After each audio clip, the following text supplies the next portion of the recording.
उपस्थित हूँ रोज valley secondary school में सिमरी बख्तियारपुर में। जानने की कोशिश करेंगे सर से, राजीव जी से, क्या उद्देश्य था स्कूल खोलने का, किस तरीके से बच्चों को आगे बढ़ा रहे हैं, किस तरीके से क्वालिटी ऑफ एजुकेशन दे रहे हैं, टीचर्स कितने क्वालिफाइड होते हैं, क्योंकि बेहतर शिक्षक होंगे तभी बेहतर शिक्षा दे पाएंगे। सबसे पहले क्या उद्देश्य था स्कूल खोलने का? स्कूल खोलने का तो उद्देश्य यही होता है कि अपने समाज को शिक्षित करना। बच्चे शिक्षित होंगे तभी देश शिक्षित होगा, देश आगे बढ़ेगा। हर आदमी अपने दृष्टिकोण से देश सेवा कर रहा है। कोई शिक्षा के क्षेत्र में काम कर रहा है तो कोई कलेक्टर बन के काम कर रहा है, डॉक्टर बनकर कर रहा है। जितना भी सेवा देखा जाए तो सब समाज सेवा ही है, और समाज सेवा के लिए ही स्कूल चलता है, जिसमें बच्चे पढ़ते हैं। बच्चे अच्छे पढ़ करके देश का सेवा करते हैं, देश का विकास करते हैं। इसी तरह स्कूल चलता है। कोई पत्रकार भी बनते हैं आपके जैसे। जब तक एजुकेशन सही नहीं मिलेगा बच्चे आगे नहीं बढ़ेंगे। इसलिए हम हमेशा प्रयास करते हैं कि जो भी गार्जियन से मिलते जुलते रहते हैं उनको बोलते हैं कि आप एक पेट कम खाइए लेकिन बच्चे को शिक्षित कीजिए। शिक्षा बहुत जरूरी है।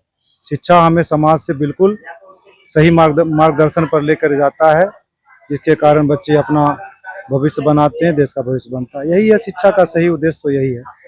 रोज वैली स्कूल में जो बच्चे पढ़ते हैं, इनके पेरेंट्स कितने ज़्यादा सेटिस्फाइड हो पाते हैं जब रिजल्ट आता है? टीचर्स कितने पढ़े लिखे होते हैं जो आप लोग हायर करते हैं? देखिए, सबसे बड़ा बात है कि जो मैं यहाँ का हूँ नहीं, मैं यहाँ पर आकर के अपना नौकरी छोड़ करके स्कूल खोला। हमारे स्कूल में लगभग 99% गार्जियन सेटिस्फाइड हैं। कभी भी उनका पढ़ाई का शिकायत नहीं आता। अगर कभी आता भी है तो उसमें हम यही देखते हैं कि यही 90% गार्जियन जो है सो बच्चे का प्रॉपर केयर घर पर नहीं करते हैं। वो 100% स्कूल के भरोसे छोड़ दिए हैं। तो हम लोग भी प्रयास करते हैं कि जिसके मम्मी पापा किसान हैं, घर में बच्चे को समय नहीं देते हैं, उनको हम लोग क्लास से बाहर निकाल करके, जो वीक स्टूडेंट है उसका अलग से क्लास चलाते हैं। जो होमवर्क वगैरह बना करके नहीं लाते हैं उनको थोड़ा बहुत डांट डपट भी करते हैं, ताकि वो घर पर ढंग से पढ़ाई करे। यही सब है। शिक्षक भी सही दिशा में काम कर रहे हैं, बच्चे भी सही दिशा में काम कर रहे हैं, लेकिन गार्जियन की तरफ से सर सपोर्ट बहुत कम ही आ रहा है, जिसके कारण हमें बच्चों को और आगे बढ़ाने में कठिनाइयाँ होती हैं। गार्जियन को बुलाते हैं तो स्कूल नहीं आते हैं, पेरेंट्स मीटिंग करते हैं उसमें वो नहीं आते हैं, फ़ोन करते हैं तो उनका मोबाइल स्विच ऑफ रहता है, किसी का इनकमिंग बंद है। अब पता नहीं गार्जियन कैसे। मैं गार्जियन को अपने तरफ से एक संदेश देना चाहता हूँ। अगर वो वीडियो देखेंगे तो एक चीज़ ध्यान रखेंगे कि अगर बच्चे को समय अभी नहीं देंगे तो उनके लिए भी बच्चे भविष्य में बुढ़ापा में समय नहीं देंगे, तब उनको एहसास होगा कि उन्होंने क्या पाया और क्या खोया। बस यही कहना चाहेंगे। जो भी यहाँ पे बच्चे पढ़ते हैं मेंटली तो प्रिपेयर्ड हो ही रहे हैं, किसी तरह से फिजिकली भी उनको प्रिपेयर करवाते हैं? हाँ सर, फिजिकली भी उसको तैयार करवाते हैं बच्चे को। क्लास में 2 दिन योगा का क्लास होता है, एक्सरसाइज वगैरह भी करवाते हैं। बच्चे का डांस क्लास, ऑनलाइन क्लासेस सब कुछ होता है। अभी तो हमारा व्यवस्था बहुत छोटा है। यहाँ पर नया स्कूल बन रहा है, वहाँ पर बहुत अच्छा व्यवस्था कर रहे हैं हम लोग, ताकि बच्चे का और सर्वांगीण विकास हो सके। बच्चे को ऑल राउंड डेवलपमेंट कराने का मेरा पूरा ये है, और हम प्रयास करेंगे कि नए सेशन से बच्चे को एक ही जगह हर चीज़ का मतलब ये हो। बच्चे के लिए प्रिपरेटरी क्लास की व्यवस्था किया गया है, जिसमें खेल कूद के सारा सामान, मनोरंजन के सारे साधन, उसके बाद बड़े बच्चों के लिए ऑनलाइन क्लासेज, स्मार्ट बोर्ड, सारा चीज़ का व्यवस्था किया जा रहा है।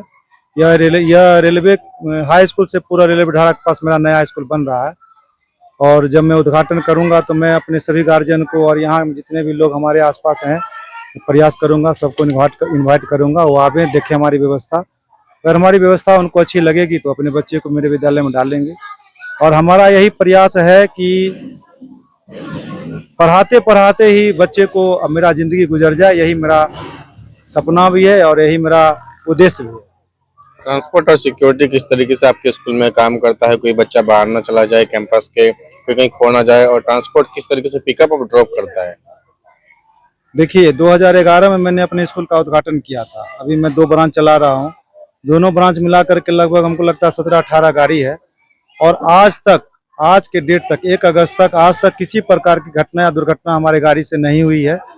हमारे यहाँ स्कूल के बगल में पोखर है, वहाँ गार्ड है जो हमारे बच्चे का सही देख रेख करते हैं।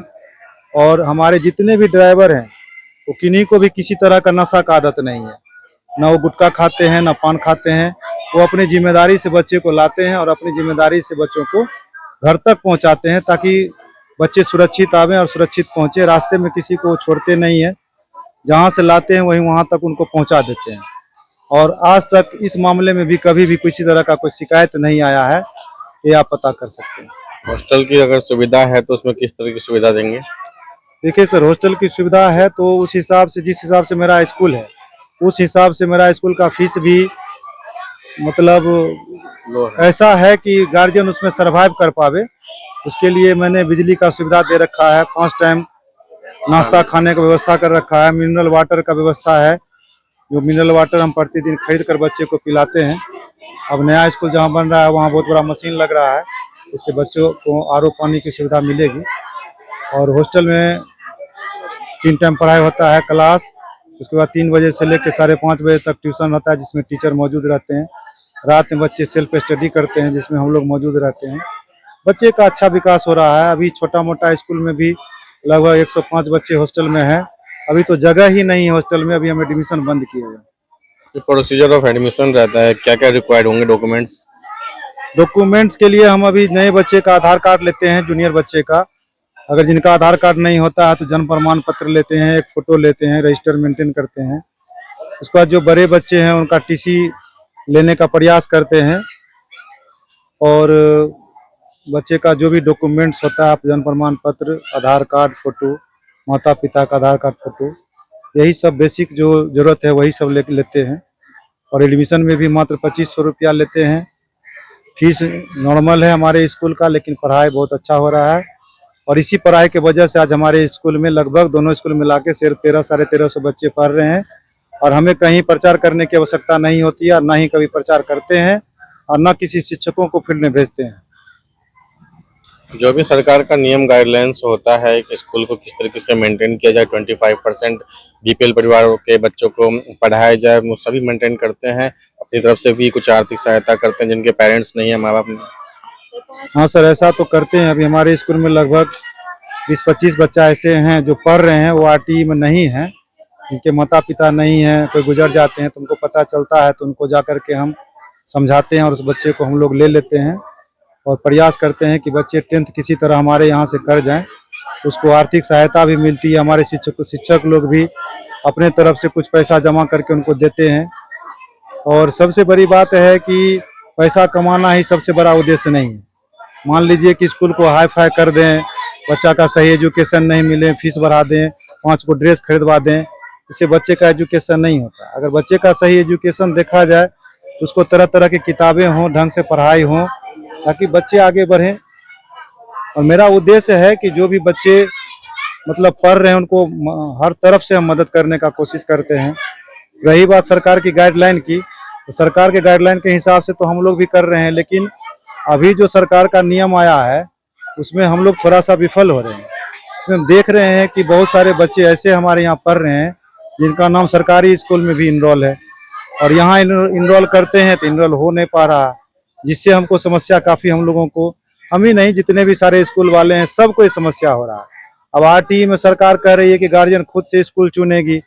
अभी तक हमारे स्कूल में एक ही बच्चे का नामांकन हुआ आरटीई के तहत। पहले ऐसा नहीं होता था, गार्जियन को बुलाते थे तो अपना सारा डॉक्यूमेंट्स लेकर के आते थे, उनका एडमिशन हो जाता था, नामांकन हो जाता था। अभी अगर गार्जियन के पास किसी चीज़ का अगर अभाव है तो है समय का अभाव। किसी के पास समय नहीं है। गार्जियन को समझाने के बाद भी गार्जियन बोलते हो छोड़ दो, सरकारी स्कूल में पढ़ लेते, कोई तरह की बात नहीं थे तो पढ़ेबो तो पढ़ाओ, नहीं तो नाम काट दो। बहुत तरह का सर परेशानी का सामना करना पड़ता है। सरकार को भी जिस परिवेश में हम लोग रह रहे हैं उस परिवेश को देखते हुए गाइडलाइन बनावे तब अच्छा रहेगा स्कूल के लिए भी, क्योंकि सारा स्कूल हो या जो भी हो सब तो सरकार के अंदर है। हम लोग भी सरकार से बाहर नहीं है, उनके गाइडलाइन का पालन करते हैं। हर तरह का रजिस्टर मेंटेन है, आय व्यय का रजिस्टर मेंटेन है, टीचर शिक्षक स्टाफ का रजिस्टर मेंटेन है, सब कुछ मेंटेन है। और बराबर हमारे यहाँ भी आते हैं लोग, चेक करके जाते हैं, और हम लोग तो उनके नियम का पालन करते ही हैं, आगे भी करते रहेंगे, जहाँ तक जो होगा करेंगे। ये थे हमारे साथ रोज वैली स्कूल के डायरेक्टर सर राजीव जी। साफ कहना है स्कूल में क्वालिटी ऑफ एजुकेशन पे सबसे ज़्यादा ध्यान दिया जाता है ताकि बच्चे ज़्यादा से ज़्यादा शिक्षित हो सके इंफ्रास्ट्रक्चर और भी स्कूल यहाँ पे बन रहे हैं, वहाँ पे भी इंफ्रास्ट्रक्चर बहुत बेहतर बनाया जा रहा है। प्रॉपर पानी की सुविधा मिलेगा, प्रॉपर जो है फैन रहेंगे, क्लास फुल्ली एयरी रहेगा। सर का साफ साफ कहना है जितने भी यहाँ पे टीचर्स है फुल्ली क्वालिफाइड है, सभी जितने भी हैं ग्रेजुएशन सभी कंप्लीटेड है। अगर आप लोग भी चाहते हैं आपके बच्चे जो है इसी तरह शिक्षित हो, बढ़िया आगे जाए, अपने क्षेत्र में विकास करे, एक बार एडमिशन के लिए जरूर इंक्वायरी करें। जिला सहरसा से मुनि बख्तियारपुर से रंजन जायसवाल की रिपोर्ट।